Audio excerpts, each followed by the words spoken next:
الحمد لله رب العالمين والصلاة والسلام على أشرف المرسلين وعلى آله وأصحابه أجمعين أما بعد أيها الإخوة الكرام نلتقي وإياكم في هذه الليلة المباركة وليلتنا هذه هي الليلة الثامنة من شهر ربيع الأخير لعام 41 و400 وألف للهجرة الموافقة للرابعة من شهر ديسمبر لعام 19 و2000 نلتقي كعادتنا في ليلة الخميس لأجل قراءة ودراسة كتاب الإمام أبي عبد الله البخاري رحمه الله تعالى في الأدب.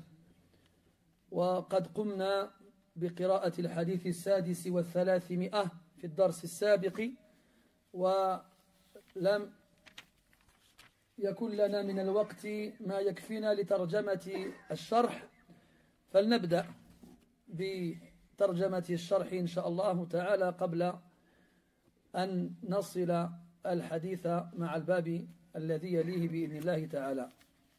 Très chers frères, nous nous réunissons dans cette 8e nuit du mois de Rabi' al-Akhir 1441, c'est-à-dire le 4 décembre 2019, comme d'habitude, afin de lire le livre de l'imam al-Bukhari rahimahullah ta'ala dans le bon comportement. Nous avons pu la semaine dernière clôturer la lecture du hadith numéro 306 ainsi que son explication en arabe, mais nous n'avons pas eu le temps de le traduire en français. Nous allons donc commencer par la traduction de l'explication du 306e hadith du livre avant de passer au chapitre suivant bi'idhnillahi ta'ala. وقبل الشروع في الترجمة أود من الإخوة الذين لا يستندون إلى الأعمدة ولا إلى الحيطان أن يدنوا مني وألا ينأوا عني، لأن من أدب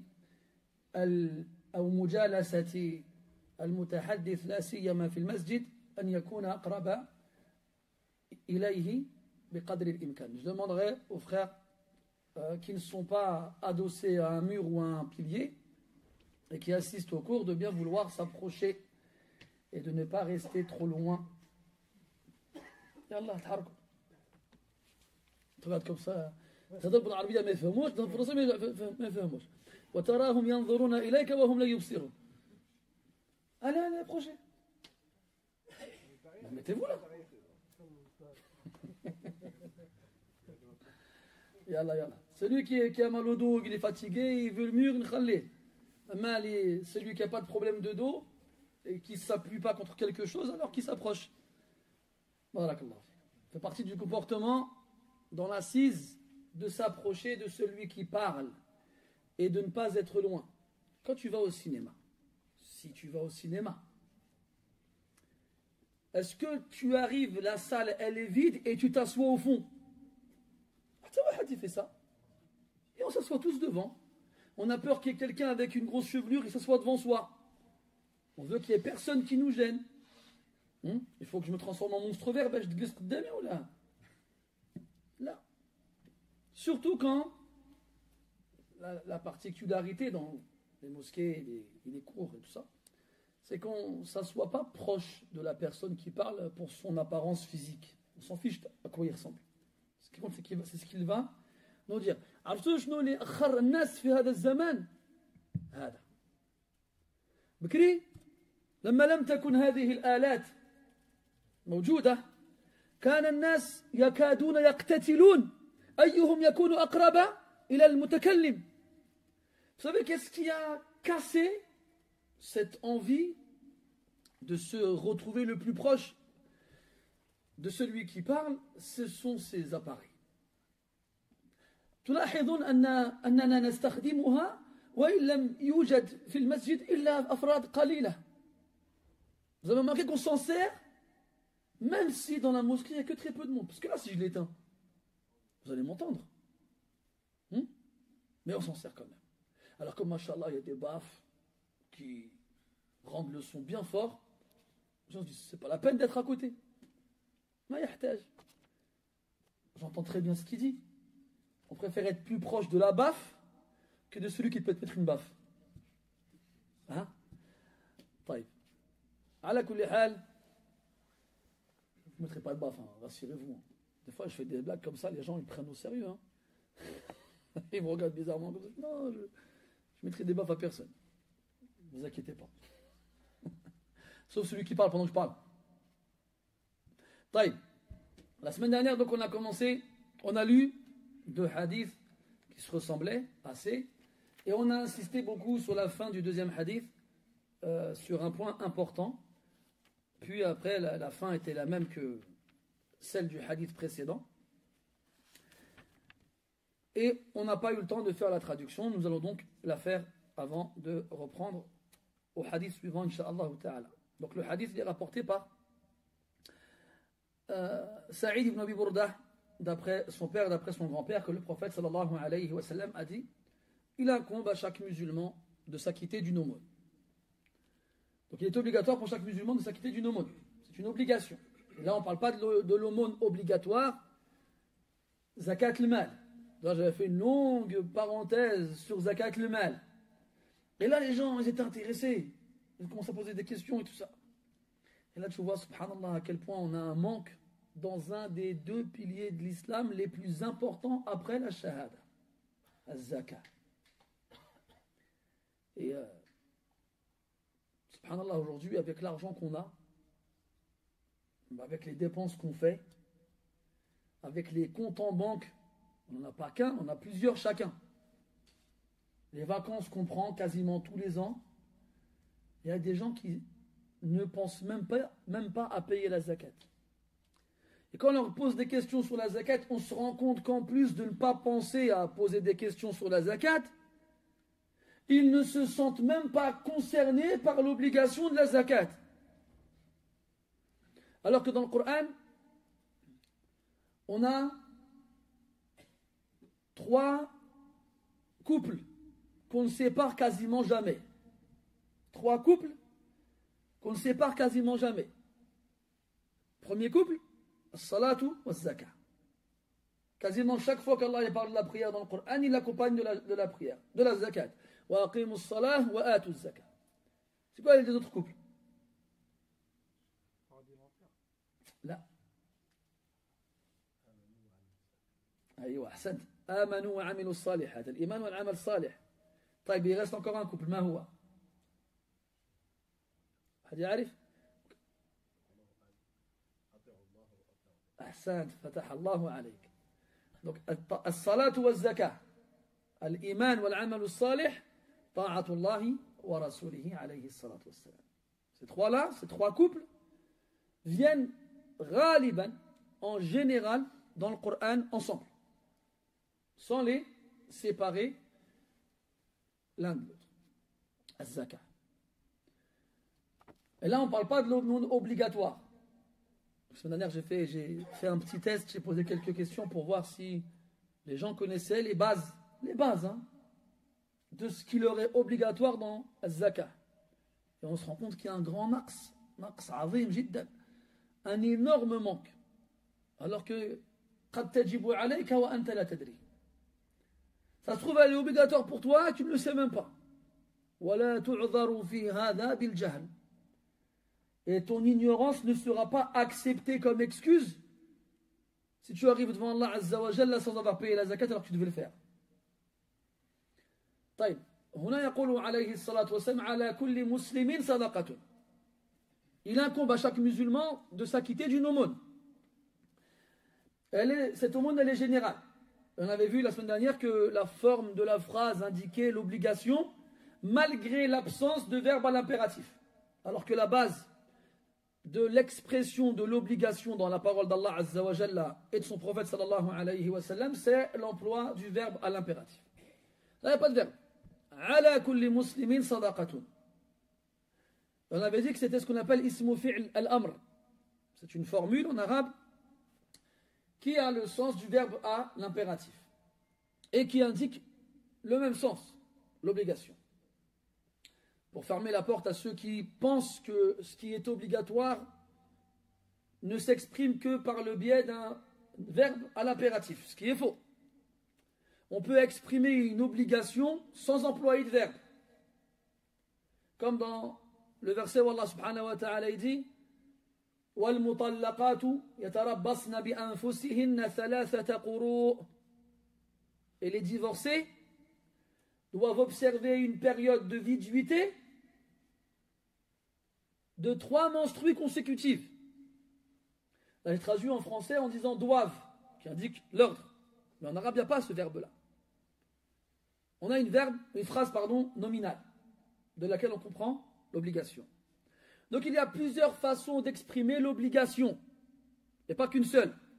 Comme il y a plusieurs façons d'exprimer l'interdiction, et pas qu'une seule.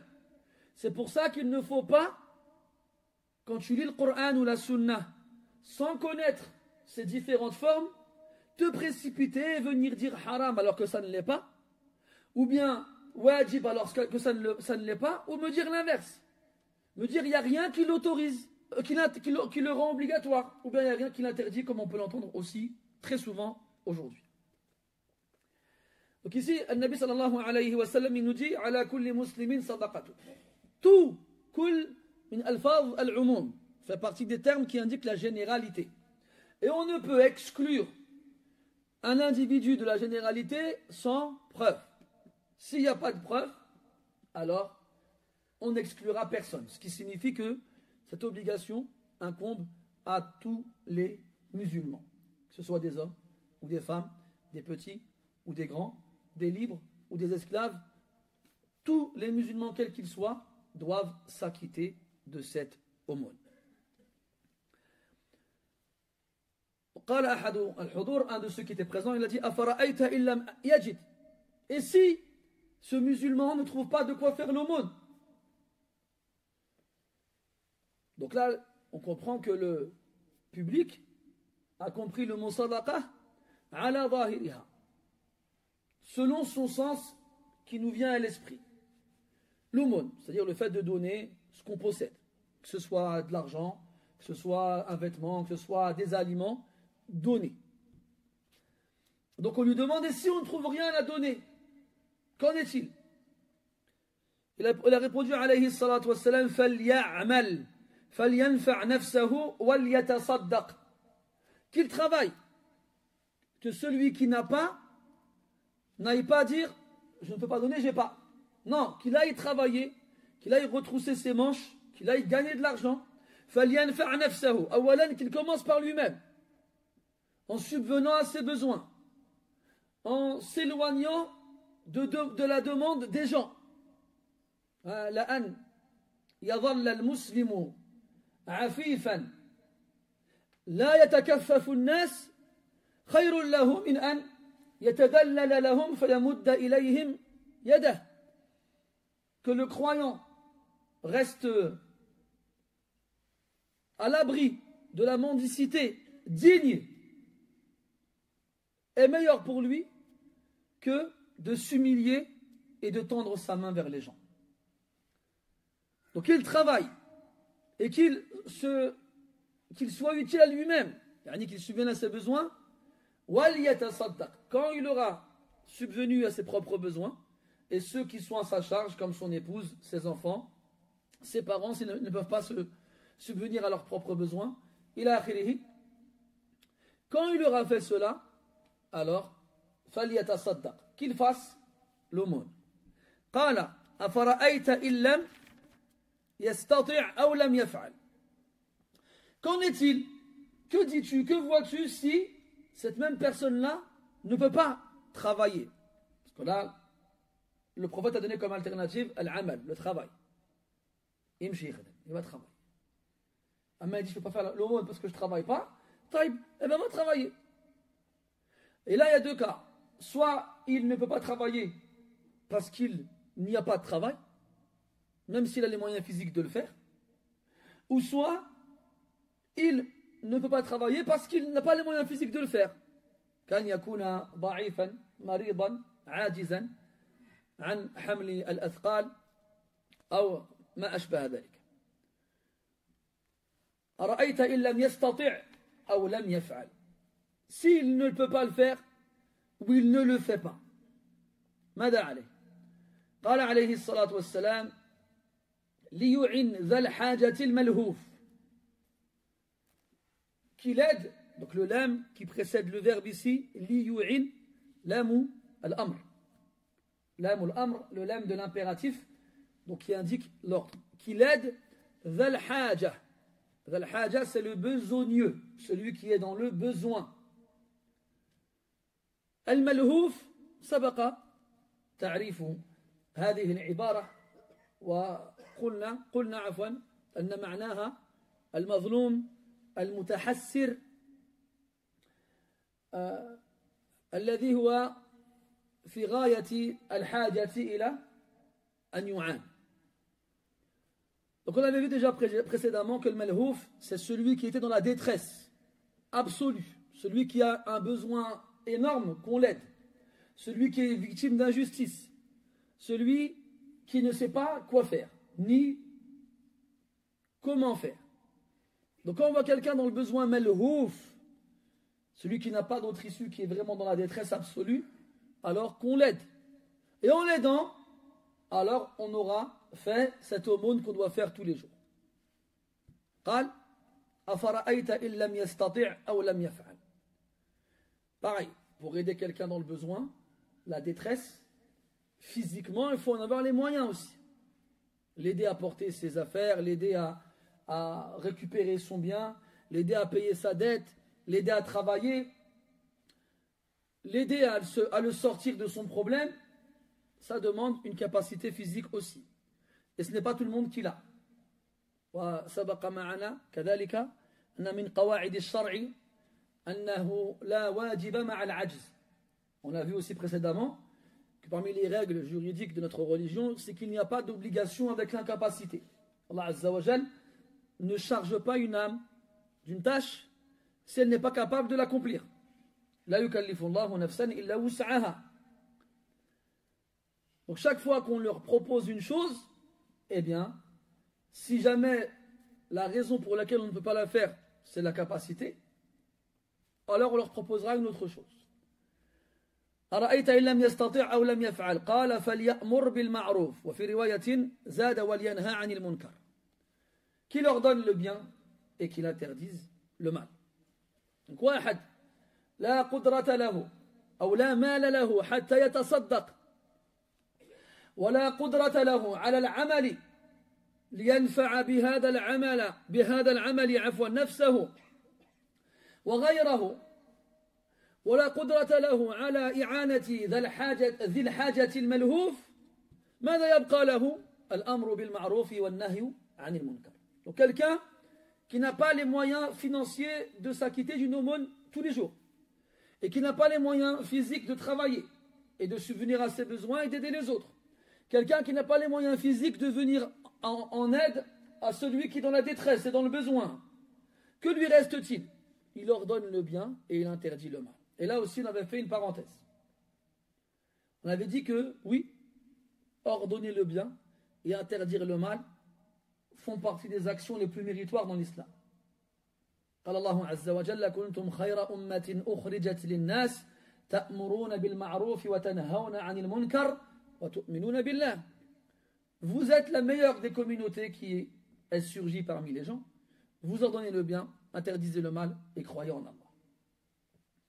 وَلْيَكُمْ مِنْكُمْ أُمَّةٌ يَدْعُونَ إِلَى الْخَيْرِ وَيَأْمُرُونَ بِالْمَعْرُوفِ وَيَنْهَوْنَ عَنِ الْمُنْكَرِ وَأُولَٰئِكَ هُمُ الْمُفْلِحُونَ. Et qu'il y ait parmi vous un groupe qui ordonne le bien, qui appelle au bien, qui ordonne le convenable et qui interdise le blâmable. Et certes, ce sont eux les gagnants, les victorieux.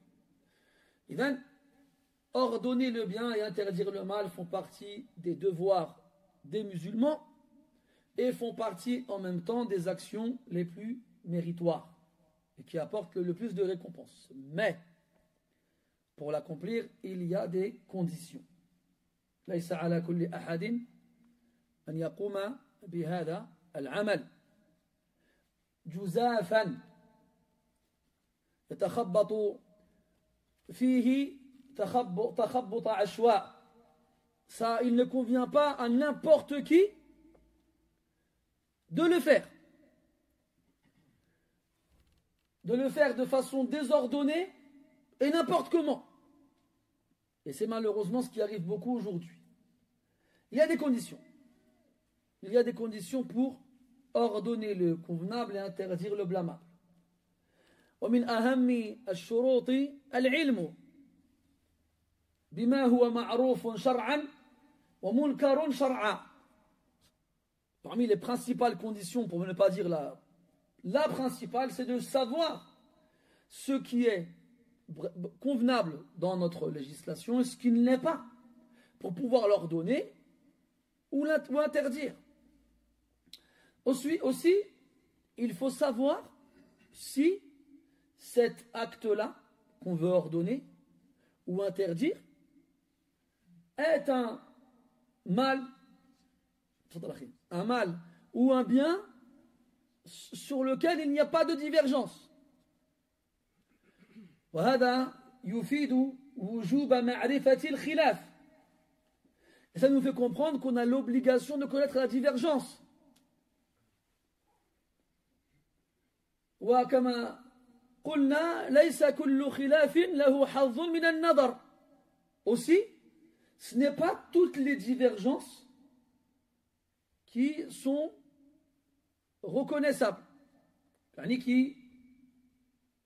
qui auront le même poids. Il y a des divergences maqboulah, sa'ira, acceptées, et d'autres qui ne le sont pas. D'autres qui ne le sont pas. Donc il faut savoir si cette divergence-là, elle est bonne ou non. Donc il faut connaître le khilaf. Et forcément, mawatin al-ijma', les domaines dans lesquels il n'y a pas de divergence, et les domaines dans lesquels il y a divergence, et les divergences qui sont bonnes, et celles qui ne le sont pas. أنت مثلا تصلي في المسجد، دخلت المسجد قبيل المغرب بقليل، وترى أنه لا يجوز التنفل في هذا الوقت، فجلست من غير أن تصلي. ثم دخل بعدك رجل آخر فقام بجنبك وصلى ركعتين، وأنت ترى أن الصلاة في هذا الوقت منهي عنها، فهل يكون قيامه بهذه الصلاة منكرا؟ وبالتالي هل يجب عليك أن تنهاه عن هذا المنكر؟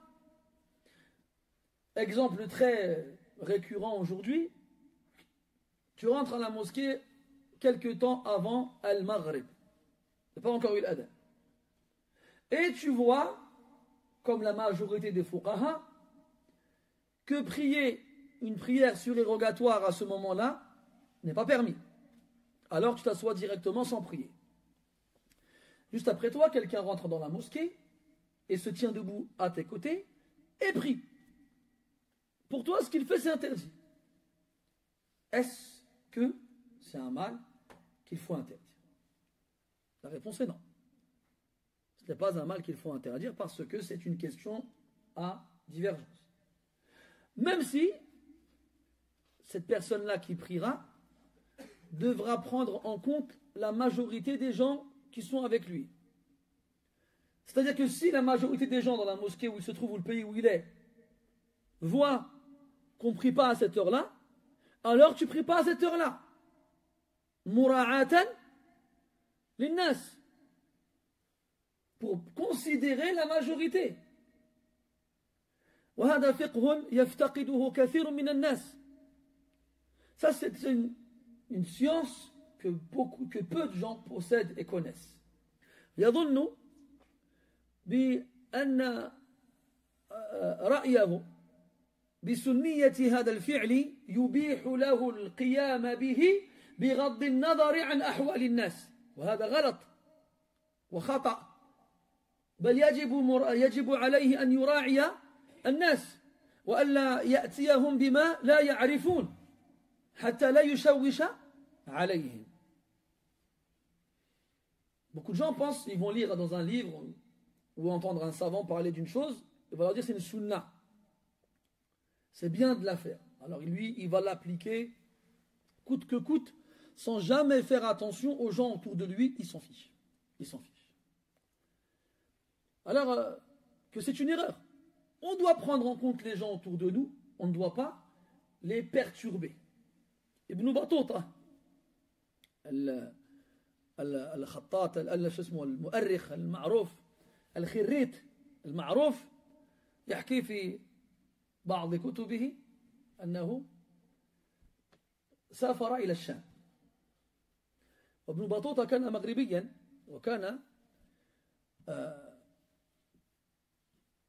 مالكيا، والمالكية القول المشهور عندهم السدل في الصلاة وعدم القبض.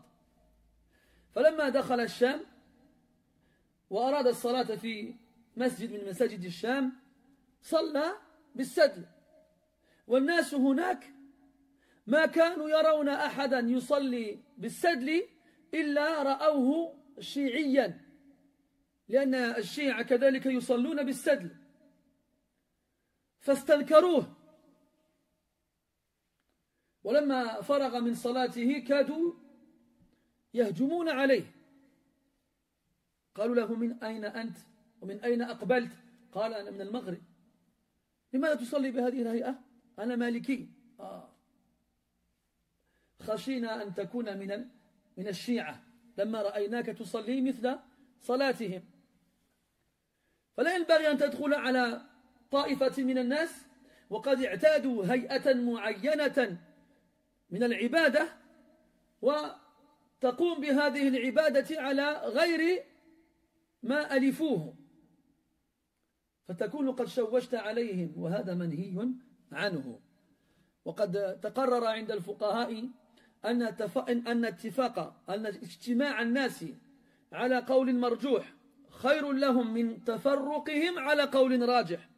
فإن كنت ترى أن قولك أرجح من قولهم لكن قولك هذا سيؤدي إلى تفرقة الناس مع اعترافك أن ما هم عليه مرجوح لكن له حظ من النظر، فاترك قولك والحق بالقوم. وهذا أيضا فقه يفتقده كثير من الناس. Ibn Battuta, rahmatullah alayhi, c'était un géographe, quelqu'un qui faisait des cartes. Les Maghrébins le connaissent, les Maghrébins d'avant. Les Maghrébins d'aujourd'hui, de France, mais harfouch. Sauf ceux qui ont pris l'aéroport dans certains pays du Maghreb, parce qu'il y a beaucoup d'aéroports qui s'appellent Ibn Battuta. C'était un géographe, un cartographe. Donc il faisait des longs voyages, puis il dessinait des cartes très très précises. Je ne sais pas si vous avez déjà eu l'occasion de comparer les cartes faites par les musulmans et celles faites par les Européens à la même époque. C'est comme si ton fils de 4 ans il dessinait un bonhomme et à côté Léonard de Vinci dessinait un bonhomme. C'est à peu près la même chose. À la même époque, en France, les gens croyaient que la Terre elle était plate. Les gens croyaient que... Bref, des choses invraisemblables. Al-Muhim, donc il s'est retrouvé au Cham, en Palestine, en Syrie, au Liban. Et il rentre dans une mosquée pour faire la prière et Ibn Battuta, il était maliki. Et comme vous le savez, l'avis officiel du madhab maliki, quand on fait la prière, c'est de prier les bras ballants, ou la battant, sans attraper ses mains pendant la prière. Alors il arrive à la mosquée là-bas, Allahu Akbar, et puis il prie les bras comme ça, sans les mettre sur son torse. Et là, les gens le regardent bizarrement. Mais vraiment bizarrement. Déjà, ils ne le connaissent pas, c'est un étranger. Et en plus de ça, sa façon de prier est différente de la leur. Quand il finit de prier, il regarde tous. Yarmounahu bi absarihim. Il le fusille du regard. Tu viens d'où toi? T'es qui toi? Il leur a dit, moi je suis de passage, je suis un cartographe, je viens du Maghreb. Ah d'accord. Pourquoi tu pries comme ça? Ben je suis maliki. Ah d'accord. Parce que chez nous, il n'y a que les chiites qui prient comme ça.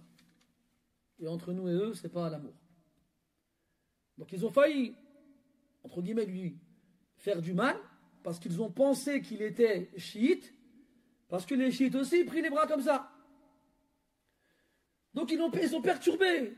Il a perturbé sans le vouloir, hein, les gens dans la mosquée. Et donc, tu comprends la qaïda, la règle évoquée par les savants, comme quoi réunir la communauté sur un avis faible est prioritaire que les diviser sur un avis fort, de la divergence. Il y a un avis faible, un avis fort. Mais ça, cette détermination de l'avis, elle est relative aussi. Souvent, on entend les gens dire quoi? Al-rajih. هذا الراجح عندك.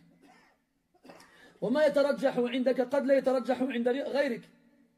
Et ce principe de tarjih, de prépondérance, le fait de sélectionner, d'estimer que cet avis-là est plus fort qu'un autre, ça c'est un principe relatif.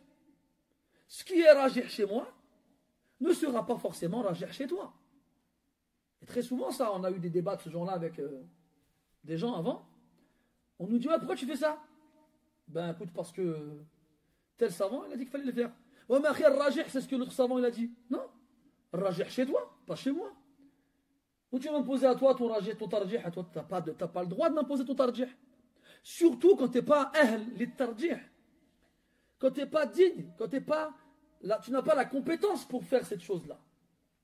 Et vous savez, aujourd'hui, c'est extraordinaire quand on voit des gens traiter de sujets énormes, grandioses. Et on voit le niveau de science qu'ils ont. Il y a quelqu'un, il est venu voir il n'y a pas longtemps, il m'a dit, est-ce que c'est vrai que dans le Coran, il y a plus de mutashabih que de muhkam? Je lui ai dit, c'est quoi le mutashabih et le muhkam? Il me dit, je ne sais pas. Je dis, pourquoi tu me demandes alors? Bah, parce que tout à l'heure, avec des frères, on a débattu, et un frère, il a dit ça.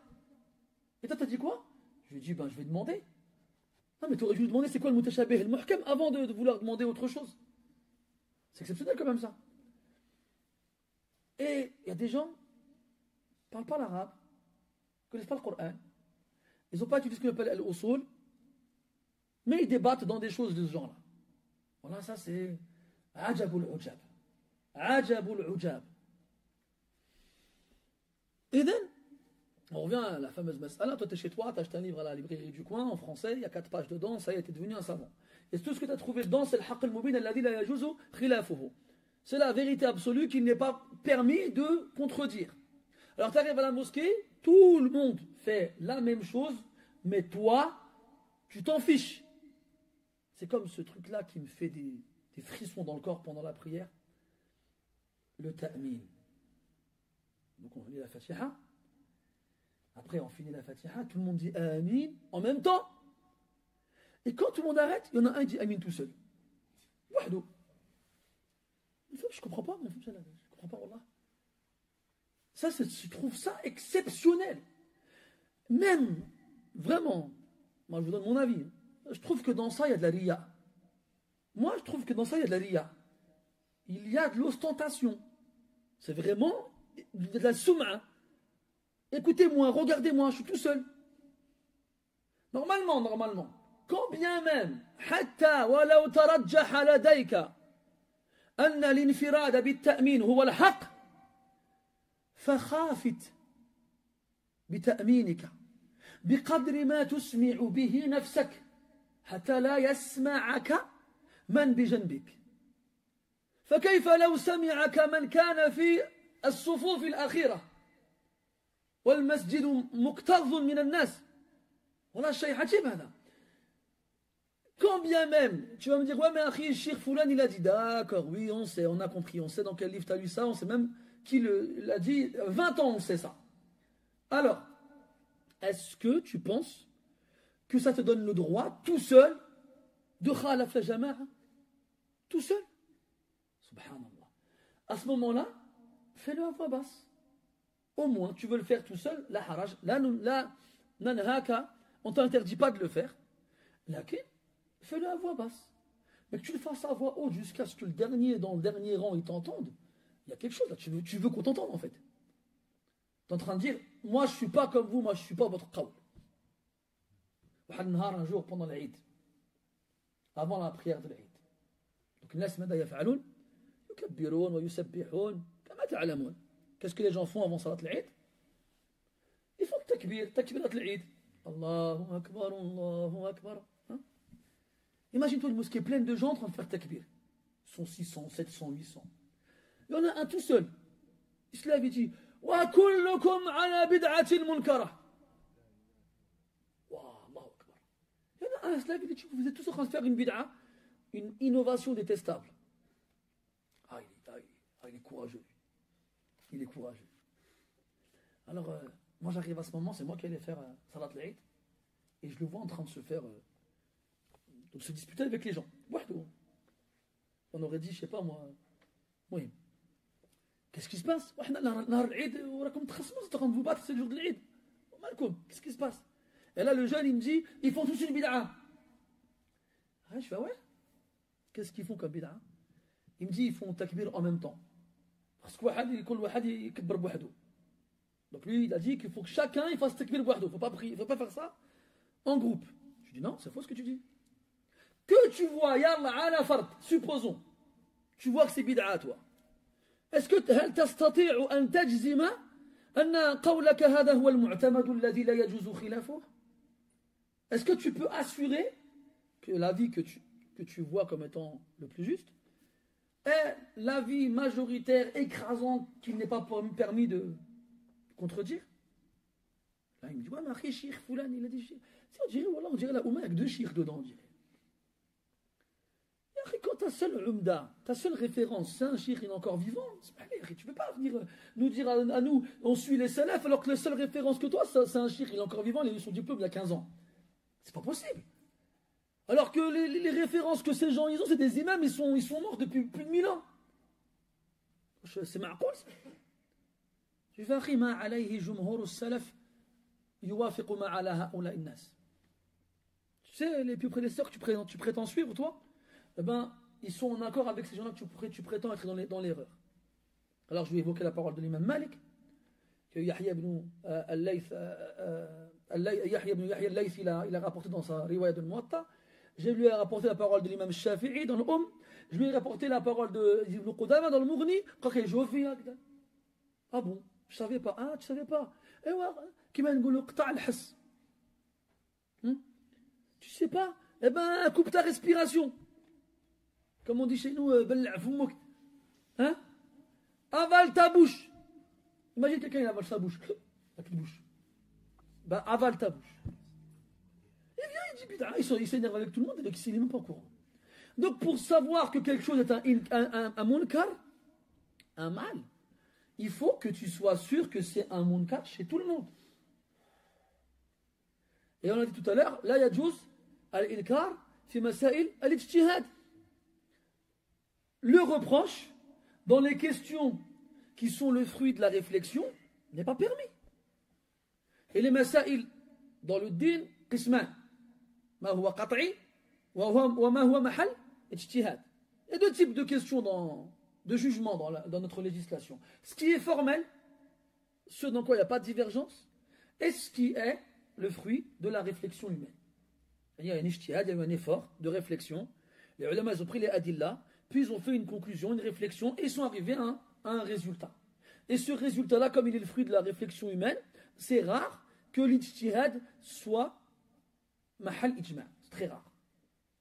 Soit une cause de consensus, c'est très rare.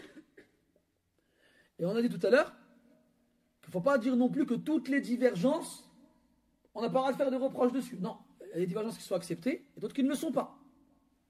Taïb. Donc, il faut connaître ce qui est ma'rouf et munkar dans notre législation. Il faut connaître les questions sur lesquelles il n'y a pas de divergence. Connaître les questions sur lesquelles il y a divergence. Connaître les divergences qui sont acceptées et celles qui ne le sont pas. Taïb. Ensuite, il faut être sûr qu'en faisant al-amr bil ma'rouf wa al-nahy anil munkar, tu ne crées pas un munkar plus grand que celui que tu as voulu interdire. Ou tu ne pousses pas les gens à délaisser un ma'rouf plus important que celui qui délaissait à la base. Donc ça aussi c'est un fiqh. Le fiqh ce n'est pas seulement ma'rifatul ahkam, التكليفية بأدلتها الشرعية التفصيلية كما عرف الفقهاء. Le fiqh ce n'est pas seulement le fait de connaître les jugements relatifs aux actions des personnes responsables de leurs actes avec leurs preuves détaillées dans la législation. Ce n'est pas ça seulement le fiqh. Le fiqh c'est une sagesse. Une sagesse qui te permet de savoir quoi faire, comment le faire, quand le faire et avec qui le faire. Et ça, c'est pas tout le monde qui le fait. C'est ça le faqih. Il y a des gens, ils viennent, ils veulent absolument interdire une chose, il y a l'akhlas. Ils savent que la chose que quelqu'un fait, c'est un munkar, c'est haram. Il n'y a pas de divergence, c'est sûr que c'est du haram. Il dit, je vais aller lui interdire. طيب. Supposons qu'en lui interdisant cette action-là, tu le pousses à faire une action encore pire que celle qu'il faisait. Bah, tu ne lui interdis pas. Ou bien, il délaisse une obligation, mais en lui interdisant de faire cette obligation-là, tu vas le pousser à faire à délaisser une obligation encore plus importante que celle qu'il avait délaissée au départ. Eh bien non. Ou bien, il va faire une obligation, et cette obligation-là va le pousser, va le faire tomber dans une interdiction. Comment on fait? Ou l'axe, il va délaisser une interdiction qui va le pousser à négliger une obligation. هذا كله يسمى عند الأصوليين بازدحام المفاسد والمصالح. الازدحام. L'izdihan, c'est la bousculade. La bousculade des avantages et des inconvénients. Comment ça se passe? Il y a le maslaha ala mustawa al-fard et il y a ce qu'on appelle le maslaha al-amma. Après, il y a le mafsada al-sughra et le mafsada al-kubra. Et ça, tout ça, ça entraîne des masail tout aussi complexes les unes que les autres. On a une qaïda amma. درء المفاسد مقدم على جلب المصالح مثلا mais ce n'est pas la seule. يعني repousser les inconvénients est prioritaire sur attirer les avantages, mais ce n'est pas la seule. Tout dépend du degré de l'inconvénient et de l'avantage. Si l'avantage il est au degré individuel, ça a un jugement. Si l'avantage il est au degré collectif, ça a un jugement. Si l'avantage il est supérieur à l'inconvénient, ça a un jugement. Si l'inconvénient est supérieur au... Voilà. T'imagines tout le fiqh qu'il faut? Est-ce que tu arrives à te juste à visualiser la chose? Et non, aujourd'hui tu rentres à la mosquée et tu t'énerves avec les gens. Haram, sunnah, bid'a, wajib, ma'rouf, munkar. ولا يعرف البوع من الكوع ولا يعرف الألف من الياء. ولا عجيب هذا. C'est une catastrophe l'anarchie dans laquelle on vit aujourd'hui. Donc oui, مر بالمعروف ونهى عن المنكر. D'accord, ordonne le bien et interdit le mal, mais fais-le comme ça doit être fait. وَأْتُوا الْبُيُوتَ مِنْ أَبْوَابِهَا. On rentre dans une maison par la porte, pas par la fenêtre. Les gens, il faut pas, eux c'est encore pire, c'est pas par la fenêtre qu'ils rentrent, ils font des trous, des tunnels et puis ils rentrent à l'intérieur. Là. C'est pour ça qu'avant, les seuls qui ordonnaient le bien, interdisaient le mal, c'était les ulama. C'est eux.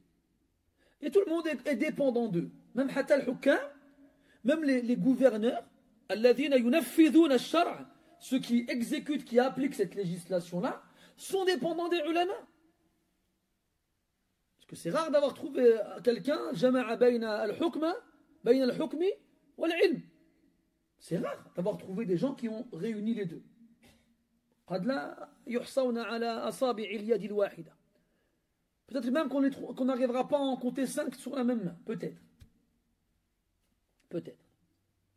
Il y a un homme qui est venu voir un calife chez l'Umayyin. Il a prétendu être min tullab al-ilm. وطلب من الأمير أن يتصدق عليه بشيء من المال حتى يتزود في رحلته لطلب العلم. Un étudiant qui est venu, quelqu'un qui est venu voir un calife en prétendant être un étudiant dans la science religieuse, et il lui a dit est-ce qu'il pouvait lui donner de l'argent pour qu'il puisse le financer afin qu'il aille loin pour étudier la science. Alors il lui demande une mas'ala dans le fiqh al-hajj, une question dans le hajj.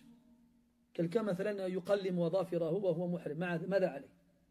مثلا quelqu'un il est en ihram et il se coupe les ongles. Qu'est-ce qu'il a fait? Qu'est-ce qu'il doit faire? La uhsin. Ah, je connais pas. D'accord. رجل توفي وترك خلفه ابنتين وجدة. ما حظ كل منهن. Un homme il est mort, il a laissé derrière lui 2 filles et une grand-mère. Quelle est la part de chacune d'entre elles? La uhsin. طيب اقرأ من قوله تبارك وتعالى للرجال نصيب مما اكتسبوا وللنساء نصيب مما اكتسبن. D'accord, vas-y, lis de tel verset, à partir de tel verset. Il a dit, la uhsin. Je ne maîtrise pas. طيب حدثني بحديث سمعته عن شيخ. Vas-y, rapporte-moi un hadith que tu as entendu d'un cheikh. لا أحسن. ما زال يزيد عليه وهو لا يزيد عن قوله لا أحسن. Le amir, il lui dit... chaque fois, il lui rajoute une question et l'autre, il répond لا أحسن. Je ne maîtrise pas ces choses-là. خلي فهذا. Et part. مثلك لا يعان. Quelqu'un comme toi, on ne l'aide pas. تدعي أنك من طلاب العلم ولا شيء معك تحمله. Tu viens, tu prétends faire partie des gens qui étudient la science et tu n'as rien avec toi pour que tu portes dans ta poitrine. Là. Va. Les gens comme toi, on ne les aide pas. On ne les aide pas. Et là, il y avait quelqu'un qui était zaki, fil majlis, intelligent. Il s'est levé. Il me dit, Ya ayyuha al-amir, ana rajulun madin alayya haq. لو رأيت أن تعينني في قضاء دين فعلت. أصلحك الله. Il lui dit, moi, j'ai des dettes. ما قالوا لا طلب العلم لا شيء. Est-ce que si tu veux bien m'aider à les rembourser, ce serait sympa. Il lui dit, ما معك من القرآن? Qu'est-ce que tu as avec toi comme Coran? Il fait كذا وكذا. telle et telle sourate. وما معك من الفقه؟ كذا وكذا. وما معك من الحديث؟ كذا وكذا. وما معك من أيام العرب؟ كذا وكذا. وما معك من شعر العرب؟ كذا وكذا. قال مثلك يعان. نتان عونك. Toi, on va t'aider, d'accord. Il n'y a pas de problème. Ya Allah, uqdu anhu dayna. Allez, remboursez-lui sa dette. C'est comme ça que les gens étaient avant. اليوم ما شاء الله اليوم حدث ولا حرج الرويبضة في كل مكان. طيب donc الأمر بالمعروف والنهي عن المنكر. D'accord. Supposons tu es pauvre, handicapé physiquement, tu ne peux pas travailler, tu n'as pas d'argent, tu ne peux même pas aider quelqu'un dans le besoin, même quelqu'un dans la détresse, quelqu'un en train de se noyer dans l'eau, quelqu'un dans une maison qui est en train de brûler, tu ne peux rien faire. Toi, tu as dit quoi? Ordonne le bien, interdis le mal. D'accord. إذن هذه دعوة إلى طلب العلم وإلى أن تثني ركبتيك إلى المشايخ وأن تأخذ العلم من أفواههم. Ça c'est comme s'il nous appelait à étudier en fait. Si vraiment tu peux rien faire, alors assieds-toi dans les mosquées avec les chouyours et apprends la science. Et après, à ce moment-là, tu pourras ordonner le bien, interdire le mal et savoir dans quelles circonstances il faudra le faire. وللأمر بالمعروف والنهي عن المنكر شروط أخرى. نكتفي بما سبق ذكره ما خافت الإطالة عليكم وقد فعلت. Il y a d'autres conditions encore qui régissent cette action méritoire qui est d'ordonner le convenable et d'interdire le blâmable. Mais ce qu'on a dit suffit. Parce que si on continue, ça risque de prendre un peu trop de temps. طيب قال أفرأيت إن لم يستطع أو لم يفعل. Même s'il ne peut pas faire ça, il n'en a pas les moyens. وفعلا من شروط أيضا الأمر بالمعروف والنهي عن المنكر القدرة الاستطاعة. لذلك قال النبي صلى الله عليه وسلم من رأى منكم منكرا فليغيره بيده فإن لم يستطع فبلسانه فإن لم يستطع فبقلبه وذلك ضعف الإيمان. Parmi les conditions aussi d'ordonner le bien, d'interdire le mal, en avoir les moyens physiques. La tulqi bi nafsika ila tahluka. Ne va pas te jeter toi-même dans la perdition et l'anéantissement. Si tu ne peux pas le faire, ne le fais pas. Si en le faisant tu crains un mal, alors ne sois pas la cause de ta propre perte. Dans le hadith d'Abi Saïd, si je ne me trompe pas, le prophète dit sallallahu alayhi wa sallam, celui parmi vous qui voit un mal, un acte blâmable, qu'il l'interdise. Ou plutôt qu'il le change, qu'il le transforme. Avec ses mains. Là, ça fait référence à celui qui a un pouvoir pour changer les choses. Et ça s'adresse généralement à ulatil umur, ceux qui ont la décision. Et là, beaucoup de gens vont croire que ça concerne que les gouverneurs. C'est faux ça. Toute personne qui a un pouvoir sur autrui devra alors changer le mal physiquement. le père dans une famille, le directeur dans une société, et j'en passe d'autres. Ce n'est pas seulement le gouverneur qui est assis sur le trône dans son palais. Là, toute personne, kullu dhi sultan, toute personne qui détient une autorité sur autrui, s'il peut physiquement interdire le mal, doit le faire de sa main. Donc on comprend que الأمر أو النهي عن تغيير المنكر منوط بالقدرة. Donc on comprend que le jugement du changement de l'acte répréhensible est lié, est accroché à la capacité physique. S'il ne peut pas, alors qu'il le fasse avec sa langue. C'est-à-dire qu'il le fasse verbalement. Et pour le faire verbalement, il faut la science. Parce que si tu n'as pas le pouvoir physique d'interdire aux gens ce qu'ils font, de changer le mal qu'ils accomplissent, tout ce que tu peux faire, c'est leur rappeler que ce qu'ils font, c'est mauvais. وروي عن عثمان بن عفان وعمر بن الخطاب رضي الله عنهما قولهما إن الله لا يزع بالسلطان ما لا يزع بالقرآن. Il a été rapporté d'après Omar ibn Khattab et Uthman ibn Affan رضي الله عنهما qu'Allah dissuade les gens par la force lorsqu'il ne les dissuade pas par le Coran. Tu vas voir quelqu'un, il est en train de boire de l'alcool. Tu dis, Akhi, taqillah, hada al-amal alladhi taqumu bihi haram. Tu vas le voir, tu lui parles verbalement, tu dis, mon frère, crains Allah. Ce que tu fais, c'est interdit. Tu dis, ah, c'est ça. Laisse-moi tranquille.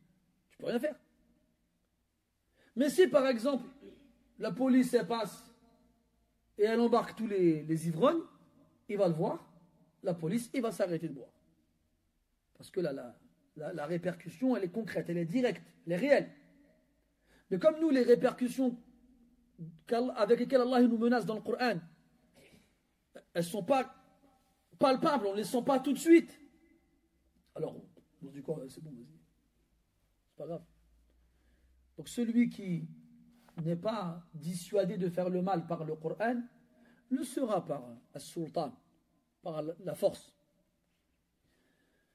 طيب ثم قال نعم فرأيت إن لم يستطيع أو ينفذ الحديث أبي سعيد donc فإن لم يستطيع s'il ne peut pas le faire verbalement parce qu'il n'a pas l'ilm pour le faire, la science pour le faire, فبقلبه avec son cœur. Comment avec son cœur? En invoquant Allah Azza wa Jalla. اللهم غير هذا المنكر فأنا عاجز عن تغييره. Tu demandes à Allah de changer ce mal parce que toi tu ne peux pas le faire ni physiquement ni verbalement. Tout ce qu'il te reste, c'est d'invoquer Allah Azza wa Jalla. Et ça, c'est le côté le plus faible de la foi. De ne pas pouvoir changer le mal physiquement ou verbalement. De ne pas avoir la capacité physique ou la connaissance nécessaire pour pouvoir changer le mal. Ça fait de toi le plus faible. Et donc on comprend que celui qui est le plus fort, c'est celui qui a la science. Donc, bayna sahib al-ilmi wal-jahil, aqwahuma al-alim. Donc entre celui qui a de la science et celui qui n'en a pas, le plus fort des deux est celui qui en a. قال يمسك عن الشر فإنها له صدقة. Donc s'il ne peut pas ordonner le bien et interdire le mal, alors il s'abstient de faire le mal. يمسك عن الشر أي عن شره شر نفسه وسيئات أعماله. Qu'il s'abstienne de faire le mal qu'il a en lui et qu'il épargne les gens du mal de ses actes. وهذا يوافق الحديث السابق. Et en interdisant donc le mal, en s'abstenant, s'il ne peut pas interdire aux autres de faire le mal, إن لم يقوى على نهي الناس عن المنكر فلينهى نفسه عن المنكر. S'il ne peut pas interdire aux gens de faire le mal, alors au minimum qu'il s'interdise lui de faire le mal. Et qu'il épargne les gens de son mal. Et lorsqu'il se sera interdit à lui de faire le mal, et qu'il aura épargné les gens de son mal, alors il se sera mis à l'abri des mauvaises actions engendrées par le mal qu'il aurait pu accomplir. Et c'est parce qu'il s'est épargné le mal qu'il mérite la récompense d'une aumône. فَإِنَّهَا لَهُ صَدَقَةٌ. Et ainsi, il pourra s'acquitter de l'aumône qu'il doit faire tous les jours. إذن يفهم من هذا الحديث أن على المسلم القيام بإحدى هذه الأعمال المذكورة في الحديث. On comprend ce hadith-là que yaoumiyan, quotidiennement, tous les jours, tu dois faire une de ces actions-là. Soit l'aumône directement. Le musulman, normalement, il fait une aumône tous les jours. Ou une qallat. Même si elle est peu, si elle n'est pas importante. Alors, s'il ne peut pas faire une aumône dans le sens du terme, dans le vrai sens du terme, alors, comme on l'a dit tout à l'heure, qu'il aille travailler, qu'il gagne de l'argent pour lui et sa famille, et qu'il fasse l'aumône. S'il ne veut pas le faire, alors qu'il vienne en aide à celui qui est dans le besoin, dans la détresse. S'il ne peut pas le faire, qu'il leur donne le bien, qu'il interdise le mal. S'il ne peut pas le faire, alors au moins qu'il s'abstienne de faire le mal et qu'il épargne les gens de son propre mal. هذا أقل ما تستطيعه. لا تستطيع أن تقول أن تعتذر أنك عاجز عن كف نفسك عن الشر. Tu ne peux pas dire, je ne peux pas faire, je ne peux pas m'abstenir de faire du mal ou épargner les gens de mon propre mal. Tu ne peux pas leur dire ça. Tu ne peux pas. Ça, tout le monde en est capable. إذن ما يبقى لأحد حجة. Il ne reste à personne un argument avec lequel il pourrait s'excuser. D'ailleurs, le hadith il finit ici, le sahabi n'a pas dit أرأيت إن لم يستطع أو لم يفعل. Il n'a pas dit. Parce que tout le monde peut le faire. Tout le monde peut épargner les gens de son propre mal. Tout le monde. J'allais dire everybody, mais je me suis retenu. Je ne sais pas pourquoi c'est venu à mes lèvres. على كل حال هذا تمام الحديث وشاهده ليعين ذا الحاجة الملهوف. Donc pourquoi il a été récité, évoqué dans ce chapitre-là, le hadith, par rapport à la phrase dedans, ليعين ذا الحاجة الملهوف, qu'il vienne en aide aux besogneux dans la détresse. Pourquoi il a été évoqué? لأنه أحق بالمساعدة من غيره. Pourquoi est-ce qu'il a été évoqué en particulier? Parce qu'il a, comme il est dans la détresse, qui est le stade ultime du besoin, alors forcément il est prioritaire sur un autre. طيب نكتفي بهذا القدر في ترجمة شرح هذا الحديث. طيب قال رحمه الله تعالى في الباب 44 و100 الذي هو بعنوان من دعا الله أن يحسن خلقه. ونحن في هذا الكتاب نتعرف على الخلق الحسن بشتى أنواعه وبجميع ألوانه.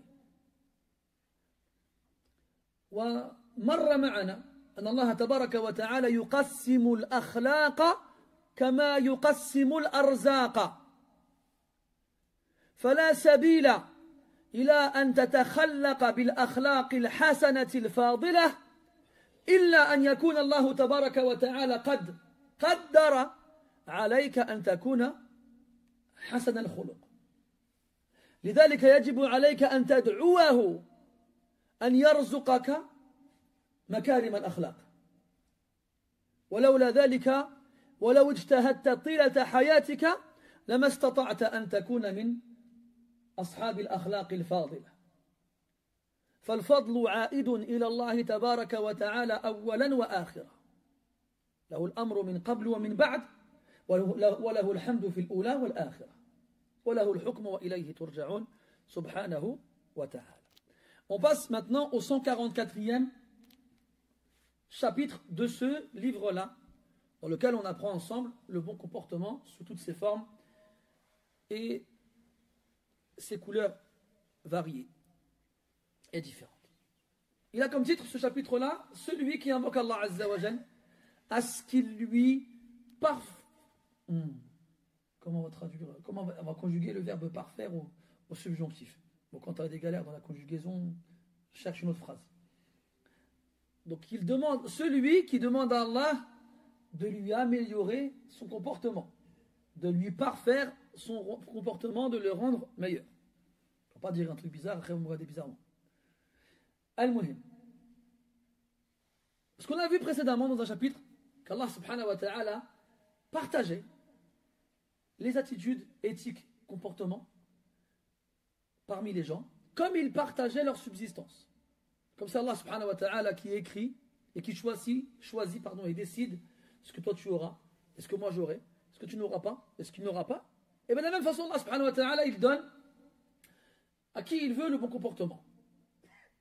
Donc ça signifie que, quels que soient les efforts que tu fournisses pour avoir un bon comportement, si Allah ne le veut pas et il ne te le donne pas, tu ne l'auras jamais.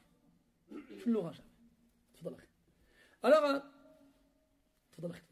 donc tu dois savoir que c'est Allah qui donne le bon comportement et ainsi, donc tu dois lui demander. Kama annaka la tas'alu al-jannata li ghayri Allah فلا تسأل أحدا أن يحسن أخلاقك غير الله. C'est comme tu ne demandes pas le paradis à autre qu'Allah subhanahu wa ta'ala parce que dans ta tête, istaqarra fi dhihnik. Ça y est, tu sais que le paradis, il n'y a qu'Allah qui le donne. Il n'y a qu'Allah qui le donne. Eh bien, les choses que seul Allah donne, ne les demande qu'à lui, à personne d'autre. Et pas seulement le paradis. Rizq kadalik. La subsistance aussi, c'est Allah qui la donne. Et le comportement aussi, c'est Allah qui le donne.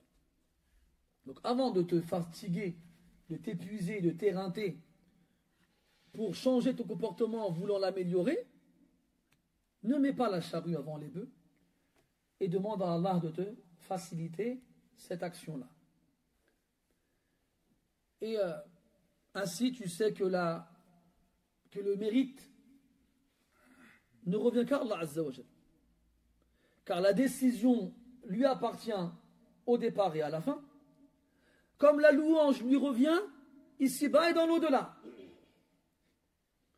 Alors, si tu es conscient de ton mauvais comportement, et si tu souhaites vraiment qu'il s'améliore, implore ton Seigneur et demande-lui de te donner un bon comportement.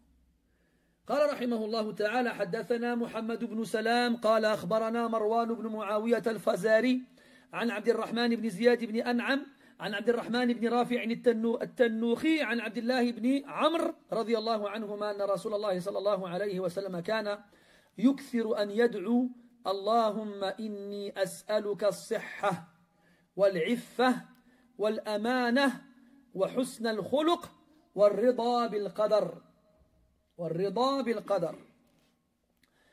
كان النبي صلى الله عليه وسلم يكثر أن يدعو.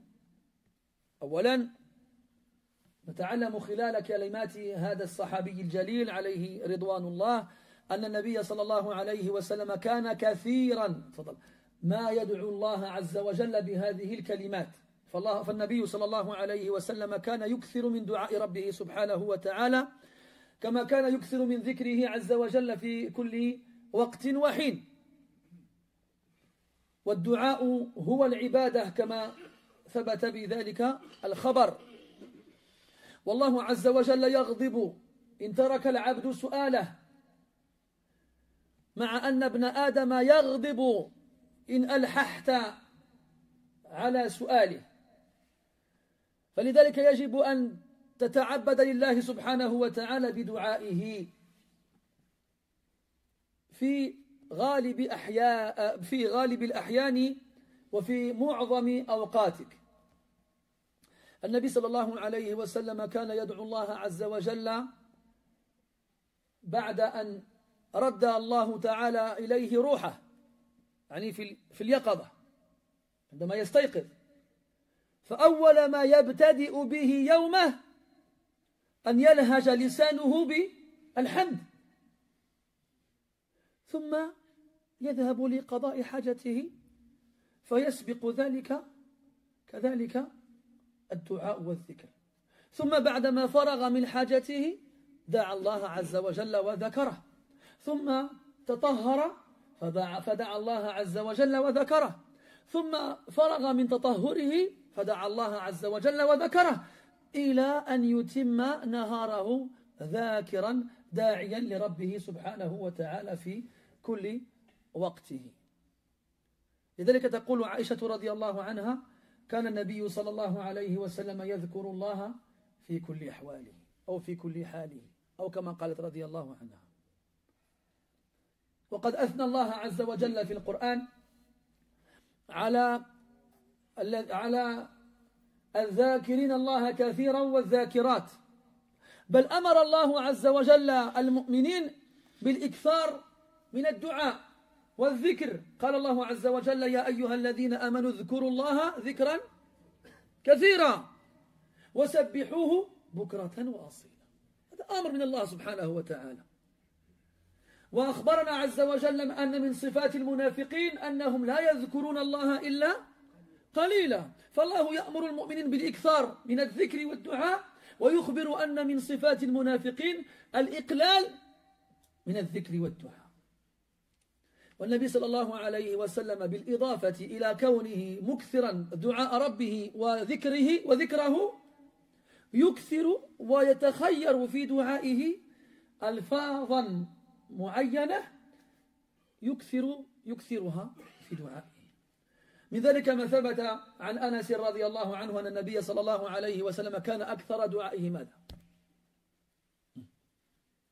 أحد يعرف؟ لا.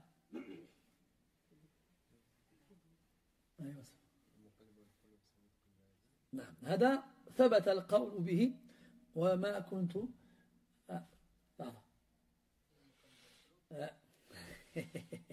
هذا صح، جاء به الخبر، لكن هناك ما هو صح من ذلك. لا لا لا لا لا لا لا لا، ما شاء الله كثرتم. لا صحيح، لكن لا لا، خلاص فرغتم، ذكرتم كل ما عندكم. ربنا آتنا في الدنيا حسنة وفي الآخرة حسنة وقنا عذاب النار. هذا كان أكثر دعائه، وهذا أثبت ما جاء في هذا الباب وصح، مع أن القول الآخر الثاني الذي له المرتبة الثانية هو ما ذكره الأخوان الفاضلان: يا مقلب القلوب. أما الاستغفار نعم كان يكثر به، وما ذكرتم كان يقوله صلى الله عليه وسلم دائما، لكن أكثر ما كان يدعو به: ربنا آتنا في الدنيا حسنة. طيب، فالنبي صلى الله عليه وسلم كان يكثر من الدعاء، وهكذا ينبغي أن يكون المؤمن، أن يكثر الدعاء، أن يدعو الله عز وجل. والذين لا يدعون مع الله إلها آخر، فأثنى الله عز وجل عليهم لا لكونهم لا يشركون به أحدا في الدعاء فقط، لكن لكونهم يدعون الله عز وجل. وقال: ربكم ادعوني. هذا أمر من الله سبحانه وتعالى، يأمرك أن تدعوه. وإذا سألك عبادي عني فإني قريب أجيب دعوة الداعي إذا دعان فليستجيبوا لي، الآية. فهذا أمر من الله عز وجل أن تدعوه، ويا له من أمر عجيب. يأمرك أن تدعوه ويعدك أن يستجيب لك ويأجرك أو يأجرك على امتثالك لأمره. سبحان الله. طيب، كان النبي صلى الله عليه وسلم يكثر أن يدعو. طيب. Dans le hadith 307 rapporté par Abdullah ibn Amr ibn As رضي الله عنهما, il nous dit رضي الله عنهما que le prophète صلى الله عليه وسلم invoquait beaucoup en disant: اللهم إني أسألك الصحة والعفة والأمانة والخلق وحسن الخلق والرضا بالقدر.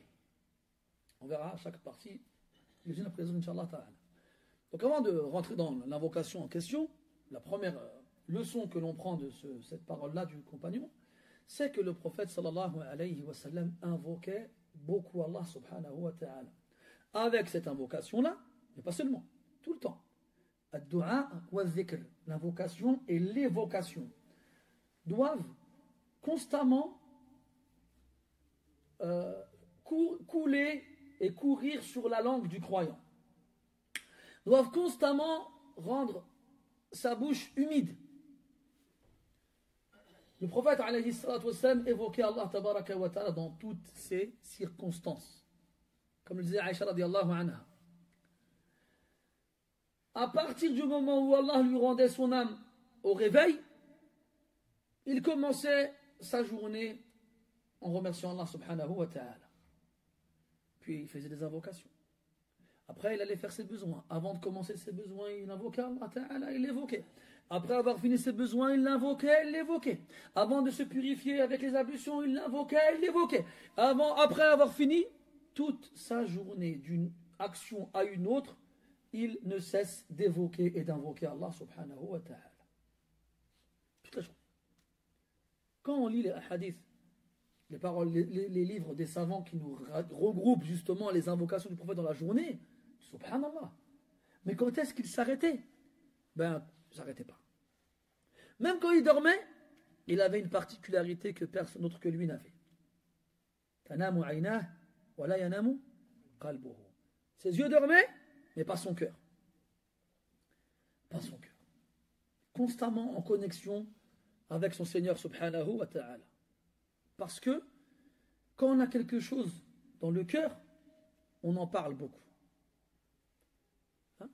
Ma askana al-qalba yakhruju ala al-lisan. Ce qui s'installe dans le cœur, il sort par la bouche. Il apparaît sur la langue. Sukayna bint al-Husayn ibn Ali ibn Abi Talib radiyallahu anhu. Sukayna, la fille de Hussein, qui était le fils de Ali ibn Abi Talib, était connue pour être une صالحة عابدة, وكانت تفتح بيتها للعلماء وطلبة العلم ليعقدوا فيه حلقة الذكر.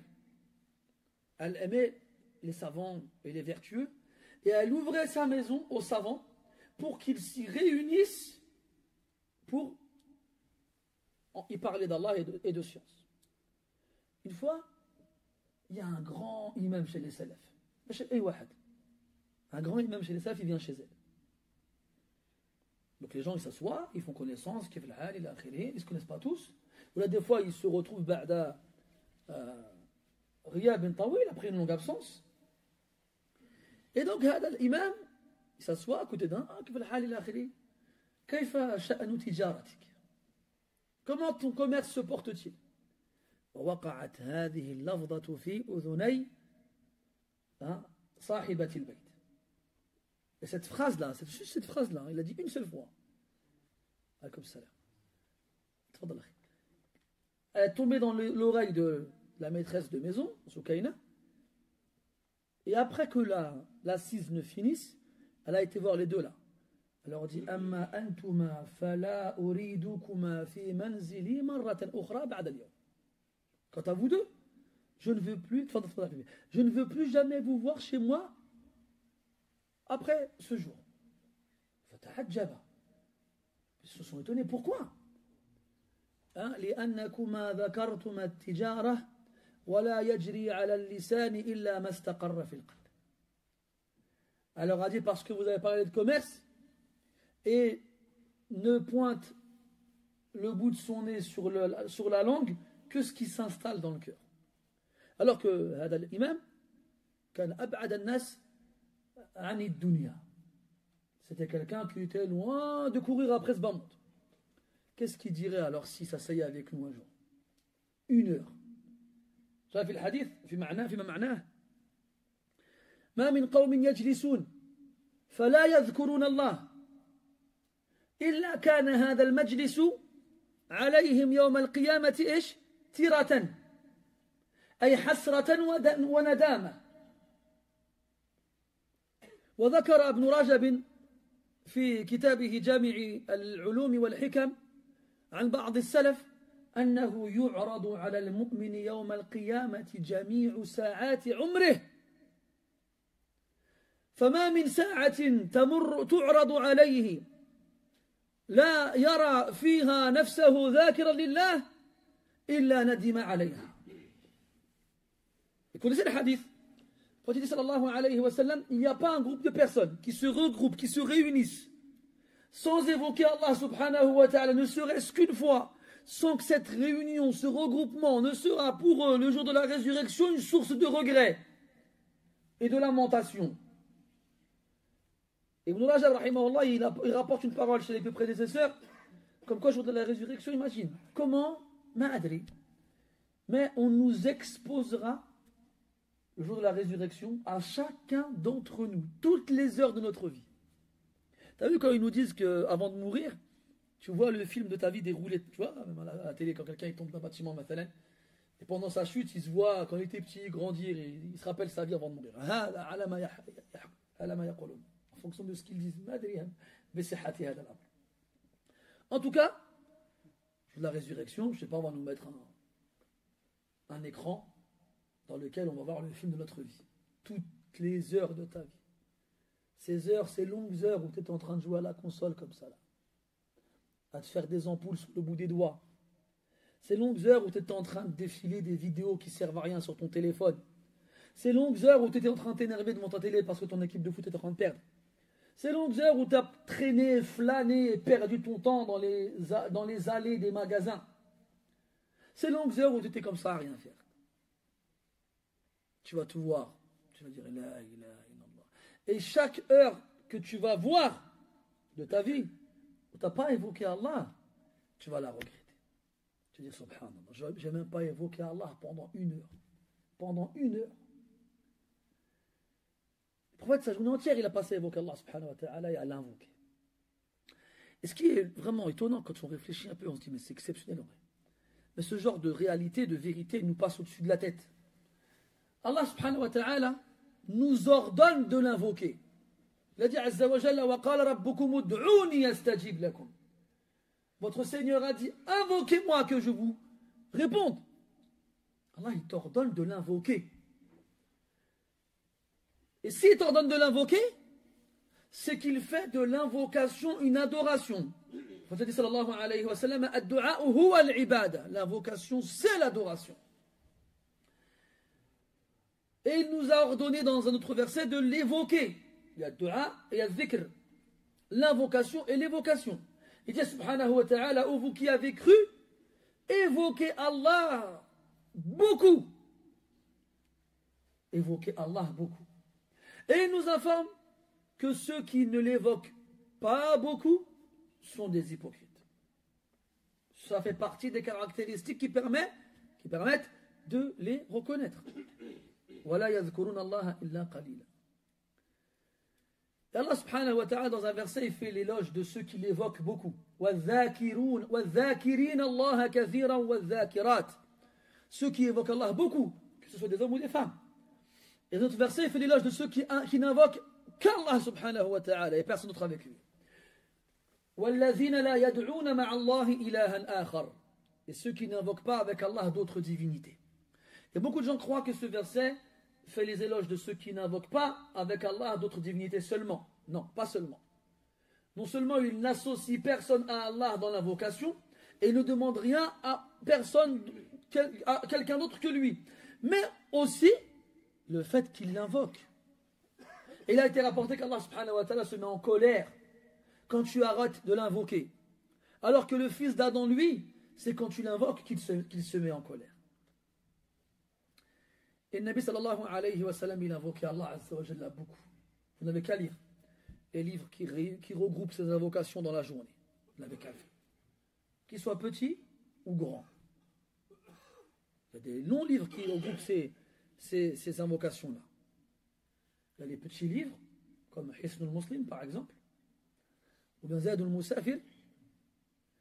Et puis on a des livres un peu plus développés, comme Al-Adhkar de Nawawi, ou bien Amal al-Yawm wal-Layla de Nasa'i, et d'autres livres de ce genre-là. Ala kulli hal, ça c'est Ad-Duha. Et le Nabi sallallahu alayhi wa sallam, en plus d'invoquer Allah beaucoup, il avait des invocations particulières qu'il aimait dire plus que d'autres. Donc il y en avait qui disaient dans des moments spéciaux, des causes particulières, et il y en a qui disaient très souvent sans qu'il n'y ait de cause particulière. Et j'ai demandé tout à l'heure aux frères quelle était l'invocation qu'il récitait le plus, qu'il disait le plus. Donc les frères, machallah, ils m'ont cité plein d'invocations.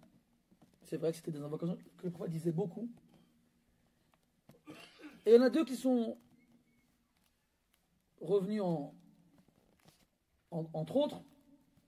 Allahumma ya muqallib al-qulubi thabbit qalbi ala dinik. Ô toi qui retournes les cœurs, raffermis mon cœur sur ta religion. Et Anas radiyallahu anhu, il dit que l'invocation que le prophète il faisait le plus, c'était Rabbana atina fid dunya hasanatan wa fil akhirati hasanatan wa qina adhaban nar. Ô Seigneur, donne-nous ici-bas du bien et dans l'au-delà du bien et préserve-nous du châtiment de l'enfer. Et then, ça fait partie des invocations que le prophète disait le plus parmi toutes celles qu'il disait tout le temps. Le matin après Subh, jusqu'au lever du soleil. Le soir après l'Asr, jusqu'au coucher du soleil. Avant d'aller dormir, au réveil, avant de manger, après avoir mangé, en sortant de chez soi, en rentrant chez soi, en s'habillant, en se déshabillant, en allant aux commodités, faire ses besoins, même dans l'intimité, lors du rapport intime avec l'épouse. Même là, tu invoques Allah subhanahu wa ta'ala. Tu ne laisses pas de place possible à shaytan. Pas une seule. على كل حال. إذن مما كان يكثر أن يدعو به هذا الدعاء. اللهم، وهذه الكلمة اللهم الميم التي في آخر اسم الجلالة عوض عن حرف النداء الذي يكون في الأصل في أوله يا الله، فحذفت ياء النداء وعوض عنها بالميم. والميم في لسان العرب علامة الجمع، علامة الجمع. ولماذا عوض بالياء عن الميم، أو بالميم عفوا عن الياء، مع أن الميم علامة للجمع؟ لأن الداعي يجمع قلبه فيحاول إخراج غير الله عز وجل منه ليخلص له الدعاء، يجمع قلبه. اللهم إني أسألك الصحة. الصحة معروفة، وهي السلامة من الأسقام والأمراض والعلل. والمعروف أن الصحة نعمة مغبون فيها، كما جاء عن النبي صلى الله عليه وسلم: نعمتان مغبون فيهما كثير من الناس، الصحة والفراغ. وأمر النبي صلى الله عليه وسلم باغتنام الصحة قبل المرض، لأن المريض بعجزه يفوته كثير من الخير. فما دمت تستمتع بالصحة والعافية فاغتنم هذه الفرصة التي لا تباع ولا تشترى. فإن حرمت إياها وأراد الله عز وجل ابتلاءك بالمرض حتى كنت مضطرا إلى ملازمة الفراش، كيف لك أن تعمر ميزانك بالحسنات وصحيفة أعمالك بالأعمال الصالحات؟ ولما كان الله عز وجل هو الذي يمنح القدرة والصحة والعافية، كان لزاما أن نخصه بدعاء هذه الأمور كلها، أو بدعائه في هذه الأمور كلها. الصحة، ولا يدرك قيمة الصحة إلا من فقدها، سواء كان سبب فقدان صحته المرض أو الشيخوخة. فالشيخ الكبير يفقد قوته وقدرته وصحته. وجاء في سير الذهبي في ترجمة أبي إسحاق السبيعي رحمه الله تعالى أنه أدركه الكبر وابيضت لحيته وحذوذب ظهره، وكان يوصي الشباب يقول لهم اغتنموا سن الشباب، فإني لما صرت شيخا كبيرا لا أستطيع أن أقوم الليل إلا بالبقرة وآل عمران في ركعتين. هذا يقوله وهو شيخ كبير، فماذا كان يصنع في شبابه؟ لا إله إلا الله. اليوم الشاب لا يقوى على مثل هذا. وورد عن كثير من السلف أنهم كانوا يختمون القرآن كله في ركعتين، بل ورد في ترجمة سعيد بن جبير رحمة الله عليه أنه قرأ القرآن كله في ركعة واحدة. وورد عن كثير منهم كالشافعي والبخاري وغيرهما أنهم كانوا يختمون القرآن في شهر رمضان 60 مرة، واليوم الواحد منا يختمه في الشهر مرة فيرى أنه أحسن الناس، وله أنه قام بفعل لا يدانيه فيه أحد. ولا حول ولا قوة إلا بالله. فإذا كان الشاب عاجزا عن الاجتهاد في العبادة، فماذا يطمع أن يصنعه في شيخوخته؟ فلذلك يجب أن نسأل الله الصحة، وأن يعيننا على القيام بالعمل الصالح ما دمنا أصحاء أشحاء. أما أن يستمتع المرء بصحته فيعمل فيها بالعمل الباطل الذي لا فائدة تحته، فهذا والله من أعظم الضياع. Première chose que le prophète il invoque, il demande à Allah subhanahu wa ta'ala ici. Donc il dit Allahumma. On dit tous Allahumma, on sait tous le dire, mais est-ce qu'on sait pourquoi on dit Allahumma?